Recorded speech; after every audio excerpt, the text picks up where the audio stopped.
Hello everyone, welcome back to my channel. I hope you all are doing well and you are preparing pretty well for your ICMR Scientist B examination for the non-medical post, right? So you are already making the best out of whatever efforts you can make it for this examination because you are having only like last 15 days you are having. Okay, if I count it in a very specific manner, if I count, so you are only having strict sense, I am saying that you are not having more than 15 days. So this is the second part of the video which was dealing with the non-domain part. I am already providing questions related to the non-domain part. First part is out, you can check it out, and this will be the second part dealing with the general knowledge, ठीक है, general aptitude, reasoning, right? Apart from reasoning, English also. So this will be like from non-domain part, what type of questions you can expect in your examination from the non-domain part. So without further delay, let's start the video and do subscribe it as it takes my lot of effort to make a video. And if you genuinely find it useful, do like it. Okay? This will make me happy. If I am happy, I am motivated. So if a human being is happy, he or she can do a lot of things. Okay? So now this is a GK question that you can be asked in your examination. Which Indian initiatives focuses on the real-time genomic surveillance pathogen? ठीक है, इनमें से कौन सा है जो focus करता है on the genomic surveillances of pathogen? So these are related to like आप हमेशा अगर हेल्थ एंड से रिलेटेड आप पढ़ते हो so you will be having questions. ठीक है, तो इनमें से कौन सा फोकस करता है? जीनोम इंडिया प्रोजेक्ट करता है, this INSA, COG, Ayushman Bharat और evil. So basically we are having this one as the real-time genomic surveillance of pathogen program during the COVID-19 pandemic. We are having this particular thing. It is basically a network of laboratories, यानी कि हर laboratories को tie up किया है that they will provide the real time data that how many cases they have registered for each day. So what is like full form of this? So it is Indian, I for Indian, ठीक है, S for SARS-CoV-2 जो positive agent था Covid 19 का, and जिनो ये इसका क्या है? इसका है जीनोमिक्स कंसोर्शियम. ठीक है, जीनोमिक कंसोर्शियम. ठीक है, तो अब बात आती है मेनली कि ऐसा क्यों जरूरत पड़ता है. ठीक है, रियल टाइम सर्वेलेंस की क्यों जरूरत पड़ती है? क्योंकि कभी भी पेंडेमिक होता है, we are having so many cases each day, so we have to take like we have to put an eye on it so that we can control over it. ठीक है, डेली बेसिस पे cases हमें पता होंगे, so accordingly pandemic preparedness हम कर पाएंगे. कितने बेड्स की जरूरत है, कितने इंडिविजुअल्स टेस्टिंग की जरूरत है, सो इस तरह से like we are having surveillances of pathogen program. Now the Global Health Security Index, that is GHSI, primarily evaluates what? GDP of countries, pandemic preparedness, vaccine production, and health insurance coverage. So as I told, this Global Health Security Index is like primarily for evaluating or providing an estimate that how much we are ready if a pandemic is there like tomorrow. So it will evaluate our preparation towards an pandemic. सब pandemic ready हम कितने हैं? अगर कल के date में कोई outbreak हो जाए तो how much we are ready on the basis of different medical infrastructure facility we are having. कितने टेक्नीशियंस हैं, कितने रिसर्चर्स अवेलेबल हैं, कितने डॉक्टर्स हैं, कितने हमारे पास में ट्रीटमेंट ऑप्शंस अवेलेबल है, कितने हमारे पास मेडिसिन है, कितने टेस्टिंग किट्स हैं, कितने बेड्स हैं, एवरीथिंग दे इवेल्युएट. ठीक है, which organization released the World Malaria Report? So sorry. So which organization released the World Malaria Report? World Health Organization, UNICEF, World Bank, FAO. ठीक है, so it is World Health Organization who released the World Malaria Report. ठीक है. Now the Nipah virus reservoir host is primarily mosquito, pig, fruit bat, rodent. So it is, we know that the Nipah virus reservoir is a fruit bat and nothing else. Now see, what is reservoir? What is reservoir? The like the area or the place or the habitat where the pathogen loves to grow multiply and live there for a longer period of time. So reservoir human भी हो सकता है, non human भी हो सकता है. ठीक है. Which Indian mission focuses on digital health records integration. So it is very easy. Ayushman Bharat digital mission. So we are creating a digital library for each and everything related to health. ठीक है. Health of an individual. So you can track it, you can like preserve it for so long, because maintaining a physical library is very difficult. It will need a huge space, and that will also be deteriorated over the time. तो हमारे पास digital records होने चाहिए, इसलिए India पूरे digitise हो रहा है हर चीज में. So Ayushman Bharat digital mission provides this particular objective. Now, mRNA vaccine primarily stimulate which immunity? Passive, innate, adaptive, herd. So basically, it is providing the adaptive immunity, right? Adaptive immunity कैसे provide कर रहा है? Suppose if you have like already provided the immunity through, आपको immunity provide कर दिया गया है. How? कैसे provide किया गया है? Just a minute.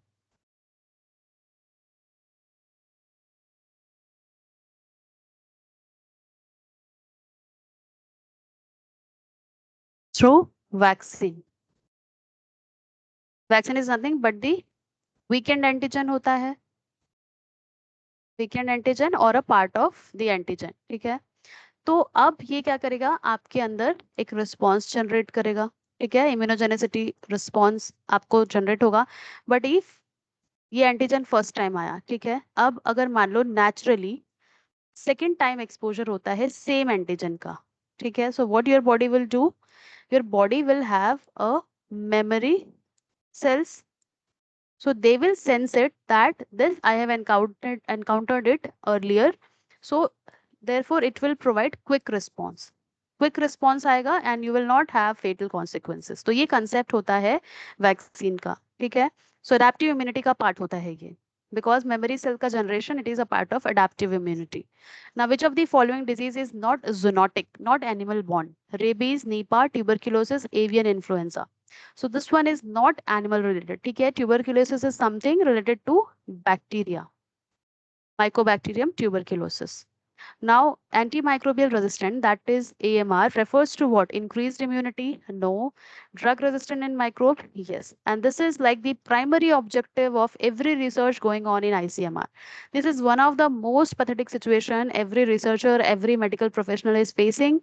The like doctors are very much like confused at what to prescribe the patient. Every such pathogen is resistant to like most of the drugs, higher class drugs also. So what they can provide, so this is a like matter of concern, and a research gap is there. So currently this is like one of the prime focus area of ICMR. Now which of the following is biosafety level 4 pathogen? This E. coli, HIV, Nipah virus, influenza. So this Nipah virus is a BSL4 pathogen. Okay. So why it is a BSL4 pathogen? Let me know if you already know about this. So BSL4 क्या होता है? It is highly lethal zoonotic pathogen. ठीक है. Highly lethal है मतलब बहुत ज़्यादा. You can expect the इसका CFR कितना होता है? 40 to 100% होता है if it is like untreated. So बहुत ज़्यादा इससे जो सीवियरिटी है वो बढ़ जाती है. ठीक है. सीवियर रेस्पिरेटरी इलनेस ये कराता है, जिसे कंट्रोल करना is next to impossible. And encephalitis भी इससे होता है. एनकेफेलाइटिस मतलब ब्रेन रिलेटेड. तो it is very much like it is very much necessary to handle it in a BSL4. The highest security level, जितने पे हमारे बायोसेफ्टी लेवल्स हैं उसमें 4 जो है, it is very very highest level of biosafety we are having. So इसमें क्या होता है, it is like related to sealed infrastructure and stringent decontamination protocol, because you cannot left all of those things here and there. So ये जो है वो बहुत ज़्यादा important है इसके लिए. BSL4. Which parameter is most critical in epidemic spread modeling? Incubation period, basic reproduction number, mortality rate, population density. So this is basic reproduction number. ठीक है. basic reproduction number मैंने बहुत बार आपको बताया है, you know about it.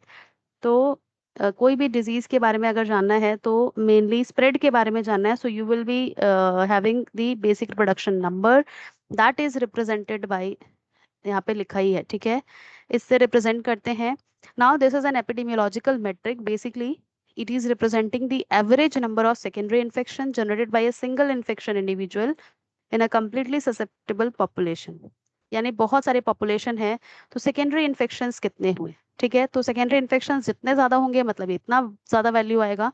तो this is most important, इससे question I think कि आएगा ही आएगा, ठीक है। जितनी बार मैं पढ़ाती हूँ ये क्वेश्चन मुझे दिखता है।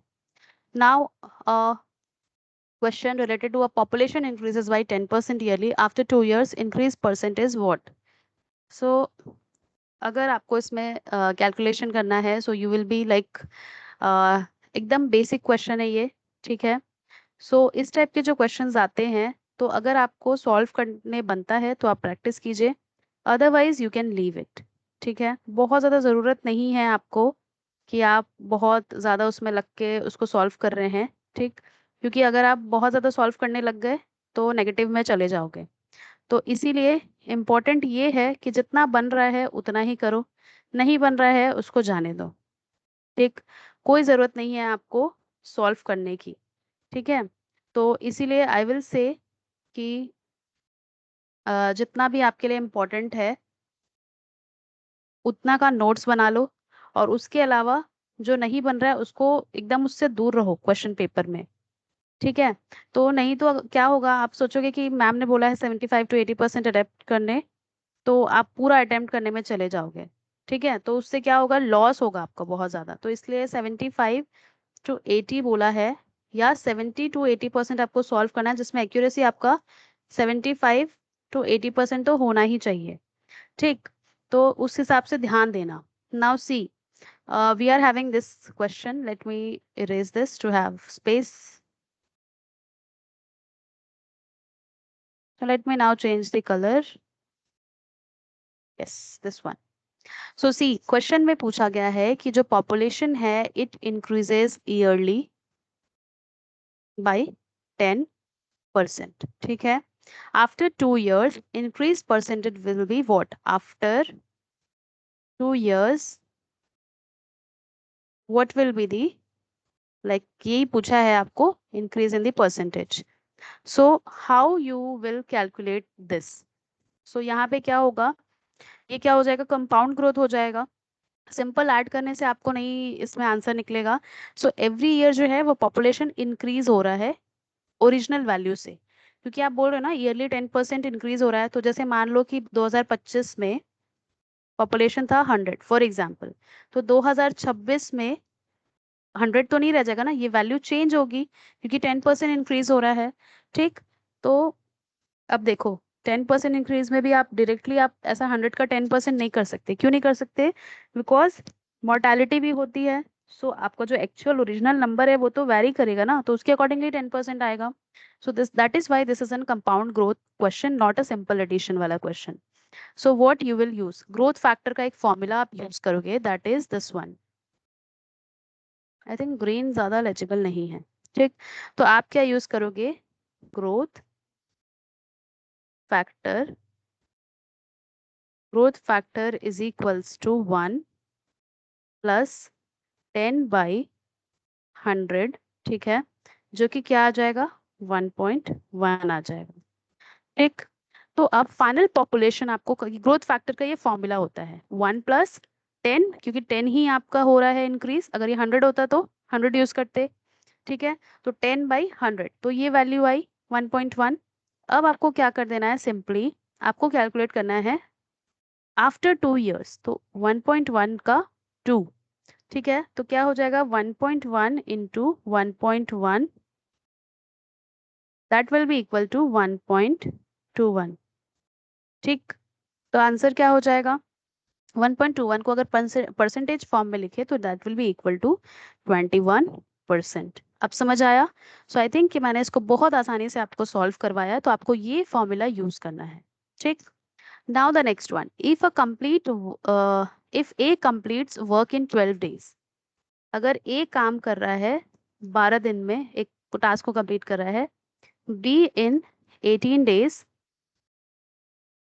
टुगेदर वर्क, सो टुगेदर, एक minute, question, if A completes work in 12 days, B in 18 days, together वो कितने टाइम में कंप्लीट करेंगे, ठीक है, ये पूछा है। Together they will complete it in how many days. So इसको कैलकुलेट करने के लिए क्या करना है आपको, देखो यहाँ पे एक और, सॉरी टू इंटरप्ट, इस क्वेश्चन को सॉल्व करने से पहले यहाँ पे आप गलती क्या करते हैं, जैसे मैंने बोला कि ये कंपाउंड ग्रोथ वाला क्वेश्चन है, नॉट सिंपल एडिशन। आप क्या करते, एक साल 10 कर देते, एक साल 10 कर देते, तो आप डायरेक्ट 20 चूज करके आते हैं। ठीक है, ये इतना इजी क्वेश्चन तो नहीं है, तो ऐसे ही क्वेश्चन सीएसआर में भी आपने देखा होगा। ठीक है, तो इसीलिए इसको सॉल्व करो प्रॉपरली। तो आपको सॉल्व करना है ये वाला। ठीक है, if A completes work in 12 days, B in 18, together वो लोग कब करेंगे। तो वर्क रेट आपको निकालना होगा। वर्क रेट कैसे निकलेगा, ए का निकालना है तो कैसे होगा, 1/12। ठीक है, इसका निकालना होगा तो 1/18। नाउ अब हम क्या करेंगे, अब हम इसको ऐड कर देंगे वर्क रेट को, तो 1/12 प्लस 1/18,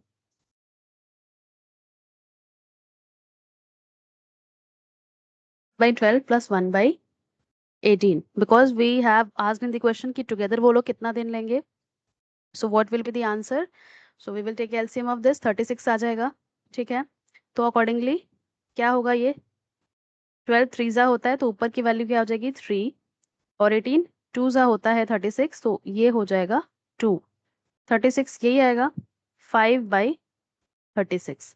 ठीक है, अब उसके बाद आपको क्या करना है, टाइम। ये तो आपने निकाल लिया वर्क रेट। ठीक है, वर्क रेट निकाल दिया दोनों का, पहले इंडिविजुअल का निकाला फिर दोनों का टुगेदर है तो वर्क रेट निकाल दो। अब टाइम का फॉर्मूला होता है, ठीक है, total work upon what, work rate. ठीक है, तो total work upon work rate है, तो इसके अकॉर्डिंगली आप सॉल्व करोगे। ठीक है, तो आंसर क्या आ जाएगा, 1/5/36, तो answer will be equal to 7.2 days. ठीक है, ये आंसर आएगा क्योंकि 36 हमारा था टोटल, तो इसलिए 1/this 1 36, सॉरी 5/36, तो आंसर क्या आ जाएगा 7.2। तो इस तरह से आपको क्वेश्चन को सॉल्व करना है। Now, this is a missing pattern question, 3, 6, 18, 72. So pattern is like 3 into 2, like 6 into 3, 72 into 4. So next into 5 होगा, so answer will be 360. ठीक है, मिसिंग पैटर्न में आप देखो कि इसमें क्या किया है, 3 2 6 किया है, 6 into 3 किया है। ठीक है, 18 4 किया, तो 72 5 करोगे, so 360 इसका आंसर होगा। Now if 20% of x is equals to 30% of y, then x is to y क्या है, तो क्या हो जाएगा, 0.2% एक्स इक्वल है 0.3% वाई के। ठीक है, तो x बाई वाई क्या हो जाएगा, सिंपल है, 3/2 हो जाएगा, 3:2। तो इस टाइप के सिंपल क्वेश्चन आपको अपने एग्जामिनेशन में देखने को मिलेंगे। Now apart from that, these are the like days which you can be asked, like January 30 is celebrated as the World Leprosy Day for the leprosy awareness. Like you must have like a knowledge about this one. December 1 आपको पता है कि world ads day मनाते हैं, November 14 children's day पे world diabetes day मनाते हैं, November 12 पे न्यूमोनिया डे मनाते हैं, 15th को ग्लोबल हैंड वॉशिंग डे मनाते हैं। So likewise you need to memorise this. इनमें से एक आधा क्वेश्चन आ सकता है, मेनली फोकस किस पे करो, डायबिटीज पे, HIV पे, रेबीज पे, blood donation, cancer prevention, genetic disorder, malaria, global health. ठीक है, वर्ल्ड हेल्थ डे कब होता है, April 7 को। तो इन सब चीजों पे फोकस करो तो आपका बन जाएगा। Now this is like the theme, latest theme, यानी मान के चलो 2025 से 26 तक का थीम है ये। फॉर एग्जाम्पल लेप्रोसी का थीम क्या था, बीट लेप्रोसी। ठीक है, अगर मलेरिया का बताए तो accelerating the fight against malaria for more equitable world. Diabetes का क्या था, एक्सेस टू डायबिटीज। ठीक है, एक्सेस टू डायबिटीज एंड उसका cure. Now this is having every breath counts, stop pneumonia in its track. तो सबका एक थीम होता है, मैंने अपने सेशंस में भी बताया है कि हर एक डिजीज का या जो भी डेज होते हैं उनका थीम भी आपको पूछा जा सकता है। वर्ल्ड हेल्थ डे का क्या था 2025 का थीम, ये क्वेश्चन मैंने आपको पूछा था। ठीक है, my health my right. Now haemophilia का क्या है, access for all women and girls bleed too. कितने अच्छे अच्छे आपके वो रहते हैं। ठीक है, theme. So this is all for the day, I hope you like it, thank you so much for watching, and I will share the PDF if you want me to share this.